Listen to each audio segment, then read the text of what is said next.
Kien jaf jirrakkonta storja bi ftit linji, imma fuq kollox kien jaf juża l-arti biex jikkummenta dwar il-ħajja ta' kuljum, is-soċjetà u l-politika. Il-professur George Mallija.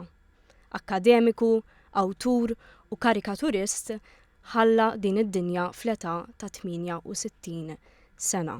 F'intervista ma' TVM News 3 snin ilu, il-professur Mallija tkellem dwar is-saħħa tal-karikatura. Bil-klim waħedhom tikkomunika, bil-stampi nfushom tikkomunika. Bitnej flimkien, f'daqqa waħda għandek ejja nsejħilha arma ħa. Għandek arma taqta' ħafna li permezz tagħha tista' twassal messaġġ f'mod qasir, dirett, sewwa u punġenti. Għal 20 ta' snin, George Mallija għaqqat il-kreattività mal-komunikazzjoni u mat-tagħlim. Bħala kap tad-Dipartiment tal-Midja u l-Komunikazzjoni fl-Università ta' Malta, mexxa u gwida mijiet ta' studenti fosthom il-professur Carmen Sammut li ma' TVM News iddiskrivietu bħala għalliem li kellu rispett kbir lejn l-istudenti u attivist għall-ilsin Malti li sa minn kmieni fil-karriera tiegħu ta' sem tiegħu fil-pubblikazzjonijiet bil-Malti. Nemmen li l-sem ta' George Mallija huwa wiesa ħafna, nuqqas tiegħu ħajinħass ħafna. Iltqajna wkoll ma' Keith Ellul, ex-student ta' George Mallija fl-iskola sekondarja tas-seminarju. Ukoll kellu storja ħelwa xi jirrakkuntalna. Meta qabdu jħażżes fuq karta waqt lezzjoni. Ħadli l-karta li kont qed impinġi fuqha u qatt saw għamilt jien. Raġa tela fuq il-platform niftakar, dar lejn l-istudenti kollha lejn il-klassi u qallhom illum il-hemm irid il-kulħadd ikollu karta ħdejh u jpinġi dak li jiġi f'moħħu insomma. Stqar li dan kien episodju importanti li taħ il-kuraġġ ikompli fuq il-passjoni tiegħu tant li baqa' sallum il-ġurnata fid-dinja tal-arti. Żied li milux stieden u laqa' lill-Prof Mallija għall-esibizzjoni tal-fotografija li tella hu stess.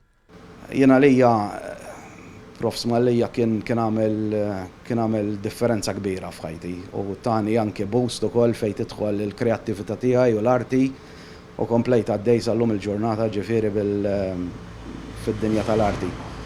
Jiddispjaċini tal-li tlifnieh ċert li Malta tilfet raġel kbir. Mallija kien ukoll jiddedika karikaturi lil personalitajiet li jkunu għadhom kemm mietu. L-aħħar waħda kienet tax-xandar veteran Norman Hamilton li miet il-ġimgħa li għaddiet. Huwa kien ukoll difensur qawwi tal-jeddijiet tal-artisti u f'waħda mill-aħħar intervisti tiegħu tkellem dwar il-ħtieġa ta' aktar trasparenza fl-użu ta' stampi ġenerati bl-intelligenza artifiċjali. Fost dawk li selmu l-memorja tiegħu kien hemm il-Prim Ministru Robert Abela li ddiskrivih bħala akkademiku li ta' kontribut bla qies lill-midja u l-letteratura Maltija. Dr. Abela żied jgħid li l-professur Malti kien ta' aspirazzjoni wkoll għal ġenerazzjonijiet sħaħ ta' tfal għal qari. Il-Partit Nazzjonalista sellem ukoll il-memorja tiegħu u qal li t-telfa tiegħu jitelfa wkoll għall-oqsma tal-arti, il-kultura u l-komunikazzjoni f'pajjiżna.